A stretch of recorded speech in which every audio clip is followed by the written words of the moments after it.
기도하겠습니다. 사도 바울이 헬라인이나 야만이나 지혜 있는 자나 어리석은 자에게 다 내가 빚진 자라고 했습니다. 왜 이런 말을 했는지 우리가 뒤돌아보게 도와주옵소서. 예수님의 이름으로 기도했습니다. 아멘. 하나님 말씀은 로마서 1장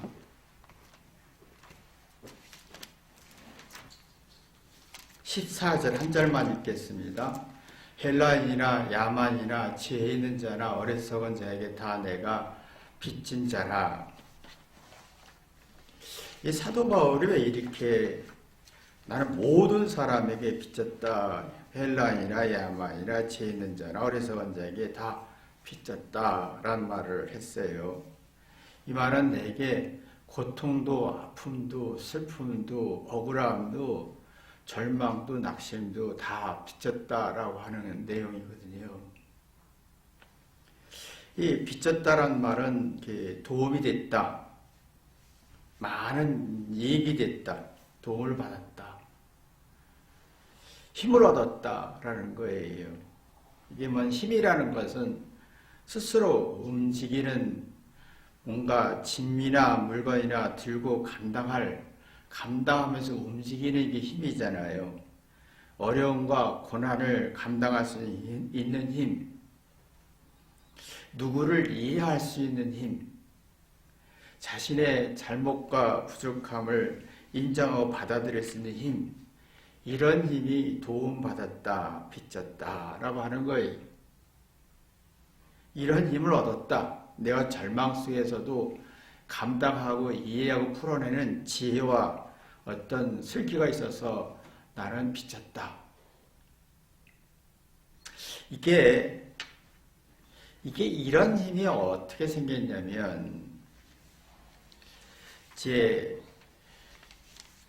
예수님의 사랑이라는 게 사도 바울은 핵심인데, 십자가의 사랑이라는 게 핵심인데, 사랑이 있으면요, 이 사람이 마음속에 무조건 회개가 됩니다.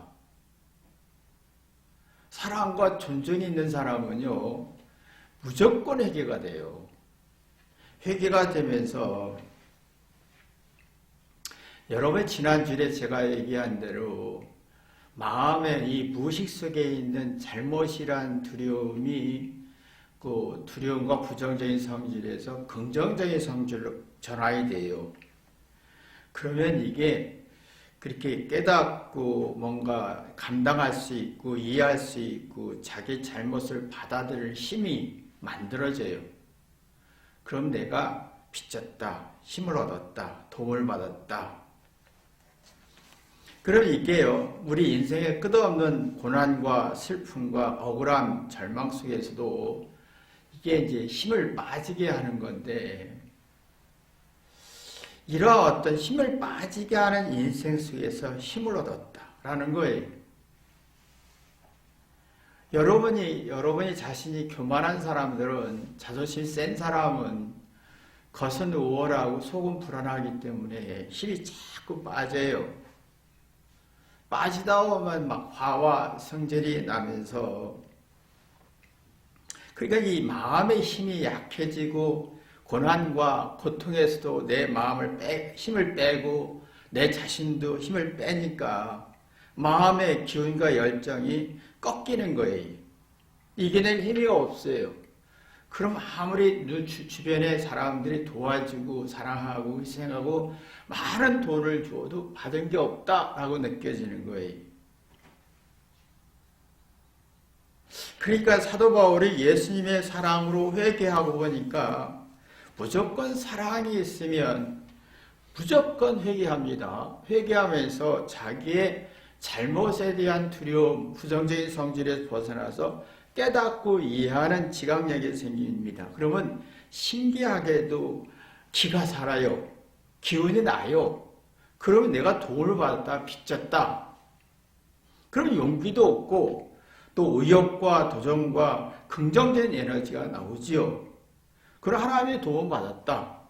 내가 예수님의 도움을 받았다. 아내의 도움을 받았다. 남편의 도움을 받았다. 부모의 도움을 받았다. 내 친구의 도움을 받았다. 내가 절망과 좌절 속에 도움을 받았다.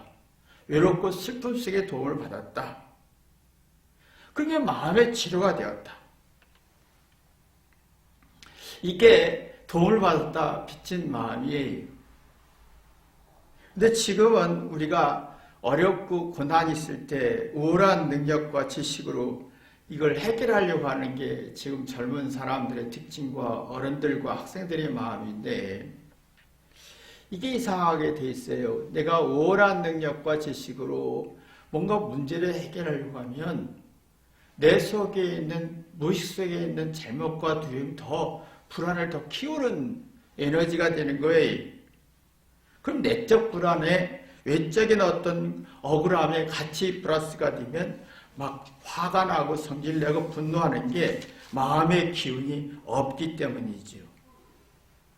그 사람들이 마음속에 지금 내가 매력 있으면, 똑똑하면, 돈 있으면 뭔가 힘이 생길 것 같고 행복할 것 같은데, 그래 이게 더 힘이 빠지는, 그래서 쉽게 권태와 짜증을 내는 이유가 이런 내적 기운이 없으니까 외적인 문제를 해결할 수가 없으니까 내가 빚진 마음이 아니라 난 힘이 없다 이거예요.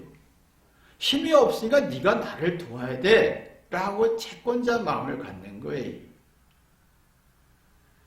자, 이 사도 바울이 잘 살아봤잖아요. 우월한 권력과 돈과 로마의 시민권으로서 많은 우월한 지식에서 칭찬과 어떤 인정을 받고 외적인 힘이 굉장히 강했죠. 근데 이 힘이 강해질수록 내적인 어떤 불안이 심해진 거예요. 그래서 슬픔과 부족함과 열등감을 이겨낼 힘이 없었지요. 내적으로 불안해지니까. 그러니 이게 참 문제다. 이게 뭐가 문제인지, 그래서 율법을 잘 지켰지만 더 마음의 힘, 영적인 힘이 약해진 거예요. 그러나 예수님의 사랑을 만나고 무조건 회개하다 보니까 내가 뭔가 내적인 힘이 생기니까 외적인 고난도 쉽게 이겨낼 수 있는 힘을 만들어낸 거예요. 그래서 내가 빚졌다. 돈을 많이 받았다. 힘이 됐다. 근데 이게 안 되면 내적인 힘이 약하고, 여러분이 지금 아이들이 참 이해를 해야 될 게, 지금 아이들이 태어날 때부터 우월해야 되고 매력 있어야 되고 똑똑해야 된다는 압박받고 자라잖아요. 그러면 이 압박을 받을 때 내 아이들의 마음이 굉장히 불안하고 마음의 힘이 하나도 없어요. 그러면 이 외적인 조그만 어떤 어려움도 이겨낼 힘이 없어서 막 짜증을 내고 신경을 내고 징징거리고 울고, 그러면 애들이 이성적인 게 약해지고 재미있는 쪽으로 가는 거예요. 그래서 스마트폰이라든가 재밌고 맛있고 뭐 기분 살려주는 쪽에 하는데, 문제는 내적인 게 약해지니까 외적인 작은 것도 이겨낼 수, 억지를 부리는 거예요. 억지가 많아졌잖아요. 엄마가 나를 이렇게 해줘야지, 엄마가 나를 이해해줘야지, 이렇게 기분 나쁜데 내가 기분을 살려줘야지, 내가 용기를 주고 사랑을 주고 뭔가 이렇게 해줘야지 라고는 억지가 정당성이 되죠. 그 채무자 마음인 거예요. 채무자 마음은 엄마가 나한테 이렇게 해주는 게 당연하다는 권리예요.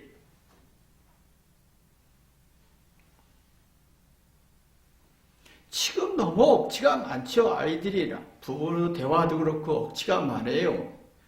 근데 마음과 생각의 기능은 저하되고 육체적 고통과 아픔과 피곤은 뭔가 자꾸 심해지고 마음이 약해지니까 억지가 자꾸 부리는 거잖아요. 그러니까 상대가 나한테 행복을 주고 엄마가 내게 기분 살려줘야 되고 아내가 나한테 기분 살려줘야 되고 내 만족을 채워줘야 되고, 그렇게 하다 보니까 아내는 남편을, 남편은 아내를, 부모는 자녀는 부모를, 고생과 삶을 일도 이해하지 못한 채 억지를 부리는 거예요. 여러분도 보면 알잖아요. 다 억지라는 거 알지요. 근데 사도 바울은 예수님의 사랑으로, 사랑이 들어가니까 무조건 회개해서, 잘못해서 부족함에서 지혜를 만들고 슬기를 경험하니까 내적인 힘이 강해지는 거예요. 그 아픔도 슬픔도 부족함도 억울함도 치가 되고 깨달아낸 동기가 되니까 빚졌다. 자신의 모습이 이렇게 악한 줄 몰랐다. 이렇게 내 자신의 깨달은 거 보면요, 내 못는 게 지혜가 됩니다. 여러분, 저도 살아가면서 말도 안 되는 억지를 부릴 때가 있어요. 똥꼬지 부릴 때가 있고, 그 다음에 내 말을 안 들었다고 성질을 낼 때가 있고, 삐질 때가 있고, 이렇게 내가 이상하게 뒤틀어지는 현상이 있어요. 내 악한 모습이 참 많아요. 말도 안 되는 억지를 내가 부릴 때가 있지요. 그러나 이 내가 억지를 부리고 악한 모습 가지고 누군가를 이해를 해요. 지난한 말을 이해하든 지난 일을 이해하든, 그러면 내 마음속에 신비하게도 마음의 힘이 살아나요. 감당할 힘이 있고 이해할 힘이 있고 풀어낼 힘이 생기는 겁니다. 그러면 상대의 고생과 노력과 아픔을 이해하면서 서로 공감하고 사랑하고 미안하고 이렇게 서로 힘이 되려고 하지요. 그러면 내가 그 사람에 빚졌다. 내가 도움을 받았다. 힘이 됐다. 삶을 이겨내는 에너지가 되었다.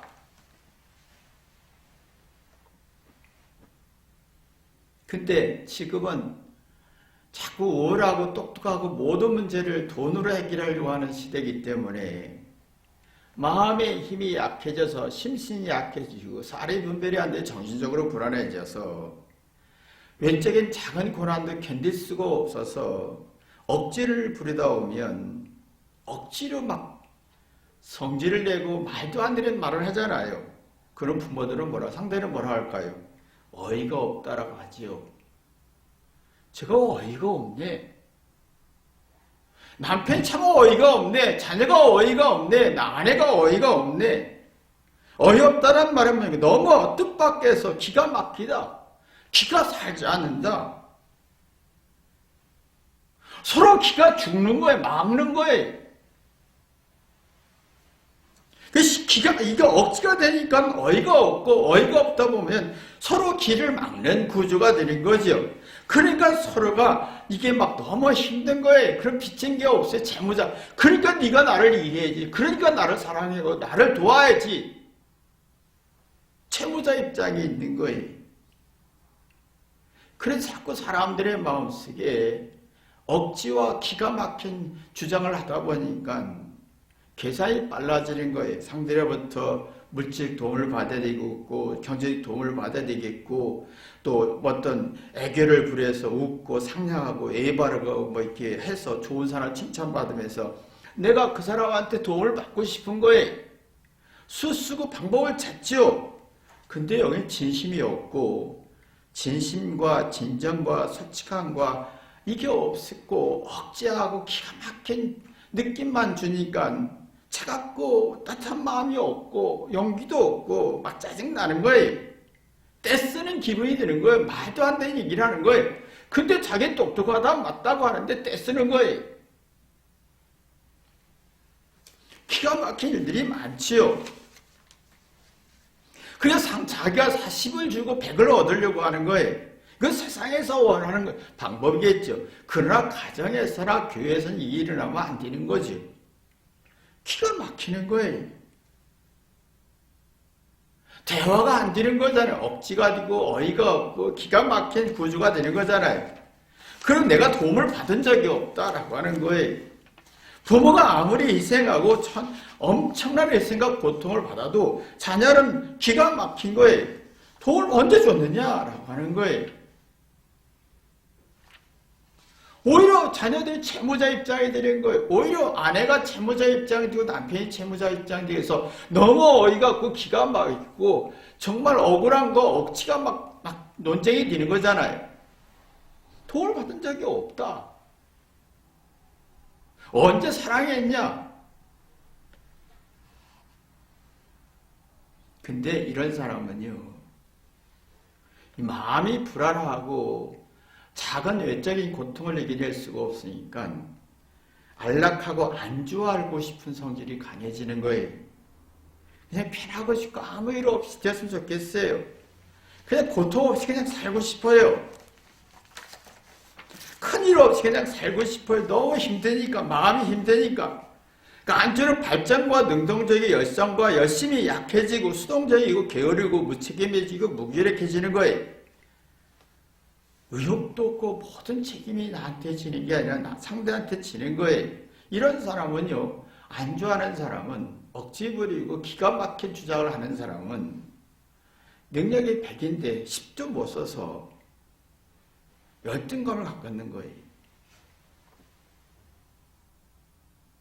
열등감과 자존심이 너무 많아지는 거예요. 그리고 기대하고 바라는 너무 커요. 그러면 스스로가 마음이 허전하고 외롭고 불안하면서 원망과 불평과 탓을 하지요. 원망이라는 게 뭡니까? 자신의 기운이 빠졌으니 용기와 열정이 없으니 네가 나한테 해줘 라는 억지를 부리는 거예요. 내가 마음의 기운과 어떤 열정과 용기와 자신감은 누가 주는 게 아니라 내가 사랑으로 회개해서 깨달을 때 얻는 거고, 근데 이건 누가 줄 수가 없는 거예요. 스스로 느끼는 거, 스스로 깨닫는 거거든요. 얻는 거거든요. 근데 얻지 못하고 원망하면서 억지를 부리고 기가 막히게 어이없는 말을 자꾸 주장하는 거예요. 불평하지요. 마음에 드는 게 없다는 거예요. 입맛이 없다. 그건 입맛이 없다, 살맛이 없다는 건 누가 해주지 않아요. 못마땅하다, 불평하는 거예요. 내 기대대로 원하는 대로 안 들어준다. 삐지고 억지를 부리는 거예요. 그럼 뭡니까? 이 부정적인 성질이 어마어마하게 발전하지요. 탓하지요. 자기 안에서 답을 찾는 것보다도 남의 안에서 네가 그렇게 했기 때문에, 돈이 없기 때문에, 어렵기 때문에 자꾸 탓을 하게 되는 거예요. 그럼 문제의식이 없어지고 문제를 풀 능력이 없다 보니까 억지가 되는 거예요. 사도 바울은 이걸 알았지요. 사도 바울은 권력이 있었어요. 우월한 지식이 있었어요. 우월한 배경도 있었어요. 로마 시위권을 가질 수 있는 그런 권력이 있었어요. 근데 이렇게 사는 게 얼마나 어리석은지 알았지요. 이렇게 사는 게 얼마나 악하고 미련한지 알았어요. 우리도 사도 바울처럼 살았잖아요. 내가 우월하면, 내가 똑똑하면, 긍정적인 그 조건이 많으면, 내가 생각들이 든다면, 자존심이 세워진다면 행복할 거야. 사랑을 받을 수 있고, 에너지가 나올 용기도 있고, 자신감도 가질 수 있을 거야. 근데 이게 어이가 없게 하고 기가 막히게 억지를 부리는 거잖아요. 이 결과는 무기력해지고 무책임하고 이기적인 욕구로 가는 거잖아요. 근데 이게 안주하고 싶고 편하고 싶고 이기적으로 발전할수록 스스로 책임지는 능력이 없고 불안해지면 주눅이 들어오는 거예요. 그냥 주눅이 들어요. 기가 안 살아요. 그러면 이 기가 안 사니까 어떤 어려움도 불안도 어떤 어려움도 이길 힘이 없으니까 공포와 불안에 질리는 거예요. 자신과 싸우지 않는 거예요. 내 안에 잘못이란 두려움과 싸우지 않는 거예요. 그래서 부정적인 성질이 굉장히 발전한 거예요. 여러분 보시면 이 부정적인 성질이 얼마나 발전한 걸 알 수 있다는 걸 볼 수 있는데 유행과 여론과 네거티브는 굉장히 부정적인 성질이에요.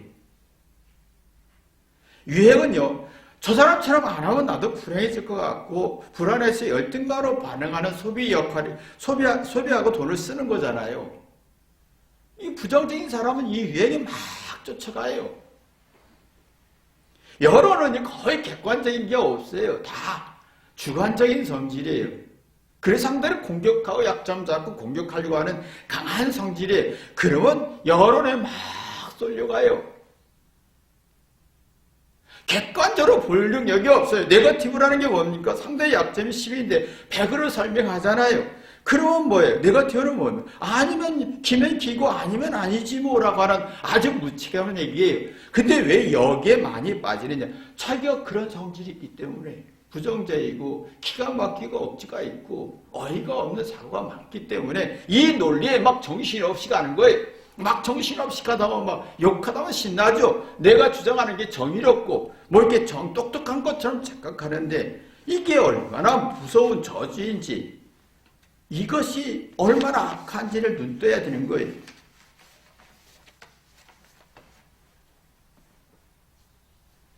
근데 이 속에서 사도 바울은 눈뜬 거예요. 이렇게 내가 이렇게 권력과 우월함으로 살아보니 부정적인 성질을 갖는 거예요. 그게 유대인들 사이에 예수님을 죽여야 돼 라고 했더니 막 앞장서 죽이는 거예요. 앞장서서 이 여론에, 유대인들이 여론에 막 논리에 막 앞장서 예수님이 핍박하고 죽이고 싶었던 거지요.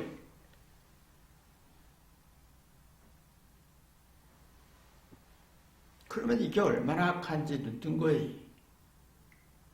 인생이 이거 하나만 눈떠도 굉장히 달라지죠. 사람이요, 이 여론과 어떤 그 유행이나 네거티브에서 벗어나도 굉장히 마음의 힘이 살아요. 막 여론에 막 정신없이 말리는 사람은 똑똑하고 우울한 것 같아도 억지도 많고 객관성도 없고 주관적이고, 그런 마음의 힘이 약해지고 뇌 활동도 활발해지지 않는 거예요. 여러분, 뇌는 의식적으로 처리하는 기능이 일초에 40대 70개랍니다. 근데 무의식에서 처리하는 게 1000만 개랍니다.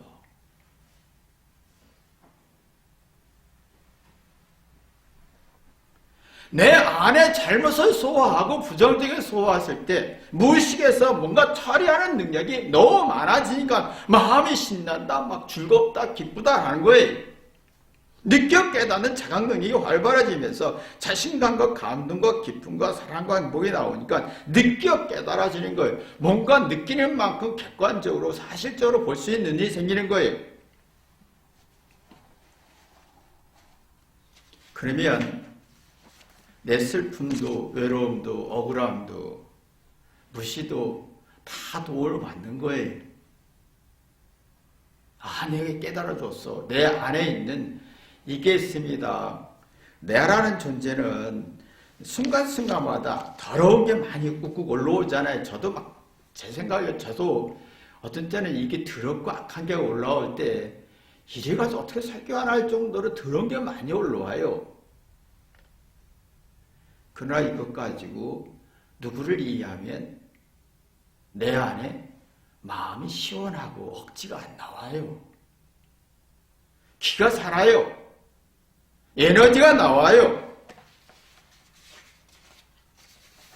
근데 세상은 지금 많은 사람들이 자기의 우월함 가지고 똑똑함 가지고 막 주장하죠. 주장할수록 여러분이 유행이나 여론이나 네거티브에 정신을 못 차리는 거예요. 거기에 동조하고 다 부정적인 성질에 동조하다 보면 내가 정의롭고 착각하지 똑똑한 것 같지만 그런 문제는 내 안에 용기와 사랑이 없고 약해지니까 나를 사랑해 줘야 돼. 나를 용기를 줘야 돼. 행복을 줘야 돼. 편안을 줘야 돼. 채권자 입장이지 빚진 마음의 입장이 아닌 거예요.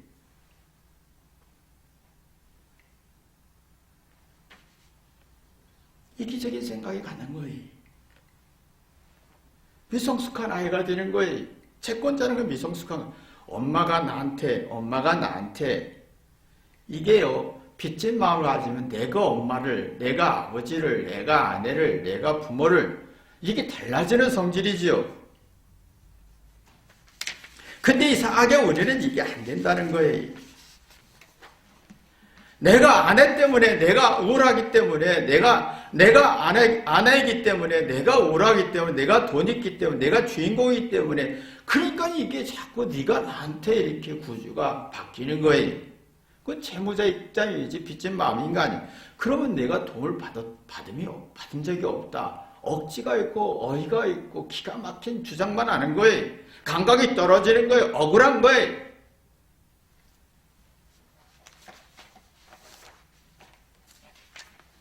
살아가면서 사도 바울처럼 많이 회개한 사람은, 사랑으로 회개한 사람은 잘못에 대한 두려운 회개를 해서 그 마음에 이렇게 힘을 얻죠. 외로움 속에서도 힘을 얻고 내 악함에서도 힘을 얻고 도움을 받고 에너지를 얻고 지혜를 얻어요. 그러면 내가 회개한 만큼 기가 살아요. 행복과 용기와 에너지와 자신감이 생기면서 탕자 같은 마음이 생기는 거예요. 나는 아버지 아들이랑 감당할 수가 없습니다. 천한 종이 되겠습니다. 난 대접받고 싶지 않습니다. 내가 험한 일을 할 수 있습니다. 라고 하는 거예요. 근데 우리는 이제 미성숙한 사람은 깨달음이 없으니까 탕자의 형처럼 마음을 갖는 거예요. 아버지가 나한테 내가 이렇게 노력했는데 내가 똑똑한데 나를 긍정적으로 대접해주고 인정해주고 내가 주인공 되고 싶은 거예요. 이건 미성숙한 거예요. 아이인 거예요. 아이 때는 엄마가 아버지가 머리 도움을 주는데 나이가 들수록 차려드려야 되잖아요. 그죠? 차려드려야 되는 거예요. 근데 이게 안 되는 거잖아요. 이게 차려드려야만 인생에 슬프고 외롭고 좌절되는 걸 감당할 수 있는데 나이가 들어 차려들지 않아요. 내가 똑똑하기 때문에 인정받아야 되겠고 이익좀 보여야 되겠고 대접좀 받아야겠다. 이건 정말 인생에 너무 처였고 나이가 들고 똑똑해도 이건 삶이 빚진 마음은 평생 가져본 적도 없고 탕자형 같은 마음만 있고 탕자 같은 마음이 1도 없는 거예요. 그러면 이게 탕자 같은 마음 속에 항상 사람에게 어렵고 절망적인 속에서도 내가 한 수 배우고 싶습니다 라고 하는데 이 탕자형 같은 마음 있는 사람은 내가 한 수 가르쳐 줄게 라고 합니다.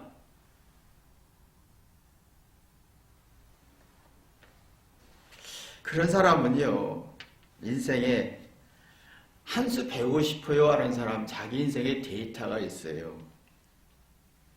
자기의 모든 악함과 어리석음을 통해서 뭔가 마음속에 결과, 원인을 찾아요. 뭔가 이치를 발견해서 도움을 받았구나. 너 한 수 배우고 싶다라고 합니다. 근데 탕자형 같은 마음 있는 사람은요, 한 수 가르쳐 줄게 할 때 자기 데이터가 없어요. 살아서 사는 결과에 대한 결과가 없어요. 마음의 효력이 없어요. 그래서 부정적인 성질을 갖는 거예요. 100을 노력해도 10도 행복하지 않는 거예요. 불쾌한 거예요. 행복한 조건이 있어도 행복하지 않고 불행한 마음만 갖는 거예요. 데이터가 없어요. 철이 들지 않아요. 나이가 들수록요, 내가 사랑하는 사람을 위해서 희생하고 이해하고 깨달을 때 내 육체가 후패지고 죽음이란 두려움, 외로움, 슬픔을 감당할 수 있는 힘이 생기는 거지. 이 힘이 없어져요. 그래서 자꾸 의존하려고 하는 거예요. 채무자 입장에서 아내에게 내가 남편인데 내가 아픈데 내가 입맛 없는데 네가 나한테 그렇게 해주면 안 되지. 권리만 찾아요. 철없는 아이죠. 그러면 이 사람들은 이런 마음은 가진 부정적인 성질의 유행이나 여론이나 네거티브에 정신없이 쫓아가고 거기에 내가 정의롭고 똑똑한 사람 착각하는 거예요. 이런 사람은 침체, 마음과 생각이 침체 현상이 생겨서 빚진 마음을 가질 수가 없어요. 사고는 굳어지고 삶은 팍팍해지고 상호 존중과 상호 관계가 없고 탓하고 원망만 하고 마음이 허전해지는 거예요. 그러면 이게 삶에서 실수 속에서 부족함 속에서 뭔가 이게 발전이 안 되는 거예요. 아이들이 놀며 성장한다 하잖아요. 아이들은 놀면서 90% 잘못하고 부족한 걸 발견합니다.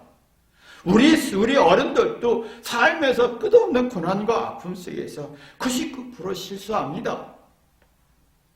그러나 우리가 살면서 배워야 되는 거잖아요. 아이들은 99% 잘못 속에서 배우고 즐겁고 놀이하는 거예요. 우리는 끝없이 내가 고난 속에서 배우면서 즐거움이 있어야 되고 놀이가 있어야 되는 거예요. 따뜻한 마음이 생기고 용기가 있어야 되는 거예요. 근데 우리는 이게 없다는 게 아이들이 그러다 보니까 이게 놀면서 뭔가 실수 속에서 발전하는 것보다 내가 잘해서 발전하려고 하니까. 그래서 아이들이 이해하고 생각하는 용량이 작아지고, 그래서 우울장애, 불안장애, 공황장애, 정신적 병적인 현상들이 많이 생기는 거예요. 경제학이 바쁘지요. 평생 어떤 빚진 마음이 없어요. 채무자 마음. 엄마가 이렇게 해줘야 되잖아. 아빠가 이렇게 해줘야, 형이 이렇게 해줘야 돼. 동생이 이렇게 해줘야 되잖아. 나를 이해해야지. 나를 사랑해야지. 나를 참아줘야지. 빚진 마음이 하나도 없고 채무자 마음만 있는 거예요. 그러니 인생에 평생 나이가 들어도 어린아이가 되는 거예요. 빚진 마음을 가진 사람은요, 나이가 들수록 내가 갚아야 되겠다, 미안하다, 고맙다. 이게 사실은요, 20대 중반부터 나와야 돼요. 정말 이렇게 내가 엄마를 위해서, 부모를 위해서 이렇게 갚아야 되겠구나. 부모들은 똑같이 20대 자녀가 중반 되면 이제 40대, 50대 되는데, 40, 50대 되면 이제 부모들은 어떻습니까? 내가 더 노력해서 내가 자녀에게 도움이 되겠다라고 하는 논리를 갖게 되죠. 서로 은혜를 주고받고 싶은 거예요. 그러면 여기에서 욕구를 많이 없고 서로 갈등도 없고 감사하고 빚진 마음속에서 내가 어떻게 도움이 될 것인가를 하지요. 그러면 총명이 자라지요. 마음과 생각이 움직여서 억지가 안 되지요. 자연스러운 기쁨이 있고 즐거움이 있고 감동이 있는 거예요. 그러나 이것이 없으면 총명이 어두워져요. 에베소 4장 18절은 그들이 총명이 어두워지라고 했어요. 마음이 총명이 어둡다란 말은 이해하고 올바로 판단한 능력이 부족해서 억지가 생기고 어이가 없고 기가 막힌 말만 하는 거예요. 여러분 그걸 알잖아요. 부부 대화도 그렇고 부모와 자녀 대화도 그렇고 정말 어이가 없는 말만 하잖아요. 근데 놀라운 것은 상대가 말할 때 다 어이가 없다고 느껴지는데 내가 말한 건 어이가 없다고 느껴지지 않는 거죠. 총명이 어두워지는 거예요. 마음이 굳어지는 거예요. 생각할 능력이 없어지는 거예요. 무지해지는 거예요. 아무리 우월한 똑똑한 지식이 있어도 무지해지는 거예요. 그러니까 하나님의 생명이 떠나있다 그랬어요. 하나님의 생명의 기능이 없어졌다. 어쩌면 좋겠느냐 이거예요. 여러분이 살아가면서 이 빚진 마음이 중요합니다. 할렐루야. 근데 우리는 이상하게 채무자 마음이 정당하고 똑똑하고 뭔가 사는 것처럼 생각하는 건, 잘 사는 것처럼 생각하는 건 굉장히 위험한 거지. 이거 바보예요. 여러분이 사도와 같은 빚진 마음이 있기를 주님의 이름으로 기도합니다. 기도하겠습니다. 하나님 아버지, 우리가 얼마나 악한지 뒤돌아보게 도와주옵소서. 채무자 마음이 아니라 빚진 마음이 있게 도와주옵소서. 예수님의 이름으로 기도했습니다. 아멘.